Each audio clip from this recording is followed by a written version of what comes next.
اس تنظیم کو جب بنانے کا وقت آیا تو وہ ہم بہت عرصے سے سوچ رہے تھے کہ جو اردو کی تنظیمیں تھیں وہاں پہ پشتون خواتین کو اتنی وہ وقت نہیں دے رہے تھے، ان کا کوئی وجود ہی نہیں تھا، بس جا کے ایک غزل پڑھا اور نظم پڑھی اور قصہ ختم۔ تو پھر ہم نے سوچا کہ کیوں نہ ایسی تنظیم ہم بنا لیں جو وقت کی ضرورت بھی ہے، جس میں پشتون رائٹرز بہت ساری ہیں، وہ مل جل کے اور ایک ہی جگہ پہ ایک ہی پلیٹ فارم پہ وہ کام کریں۔ میرا نام کلثوم زیب ہے، رائٹر ہوں، اور رائٹنگ کے حوالے سے میں نے افسانے پہ بھی کام کیا ہے، ناول پہ بھی کیا ہے، تحقیق پہ بھی کیا ہے، کالم پہ بھی کیا ہے، اور میں شاعری بھی کرتی ہوں، اردو پشتو دونوں زبانوں میں۔ تو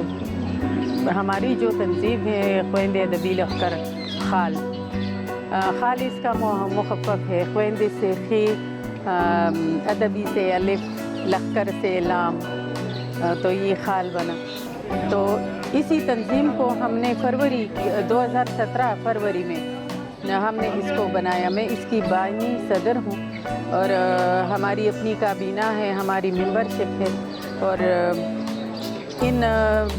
چند سالوں میں ہم نے بہت سارے پروگرام کیے، مطلب درجنوں۔ میں یہ نہیں کہوں کہ 2017 سے 22 تک کچھ 4-5 سال ہیں، لیکن ان 4-5 سالوں میں درجنوں پروگرام ہم نے کیے۔ وہ مشاعرے بھی ہیں، وہ تعزیتی ریفرنس بھی ہیں، وہ کسی کو خراجی تحسین پیش کرنے کے لیے۔ مجھے تو کم از کم خود اپنی حوالے سے مجھے خوشی ہوتی ہے کہ میں کچھ کر رہی ہوں اپنی خواتین کے لیے، اس لیے کہ جو محدود چند خواتین ہیں اس میں سے بھی صرف پروگرام کے لیے کچھ نکلتی ہیں۔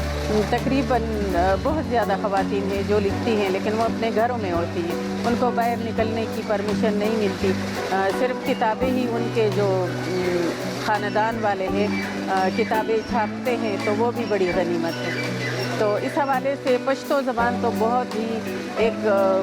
فراق زبان ہے، بہت ہی خوبصورت زبان ہے، اور اس میں بہت سارا کام کیا جا رہا ہے۔ 2 تحقیق کی میں نے، ایک تو پشتو افسانے کے اوپر جس کا اردو میں ترجمہ کیا، سلمیٰ شاہین فن اور شخصیت، اس کو بھی کیا، اور ایک اور تحقیق میں نے کی پختنی ملغلری کے نام سے، پختون ہیرے خواتین جو ہیں، تو وہ کوئی 250 خواتین بنتی ہیں 3 صدیوں میں، کلاسک دور میں، 20ویں صدی میں، اور جدید دور میں۔ وہ خواتین بھی اس میں شامل ہیں جن کی کوئی کتاب ابھی نہیں آئی، لیکن وہ اس کتاب میں شامل ہیں۔ تو یہ ایک کام ہے جو میں نے کیا ہے اپنی بہنوں کے لیے، اور کرنا چاہتی ہوں، اور جتنا مجھ سے ہو سکتا ہے میں کروں گی۔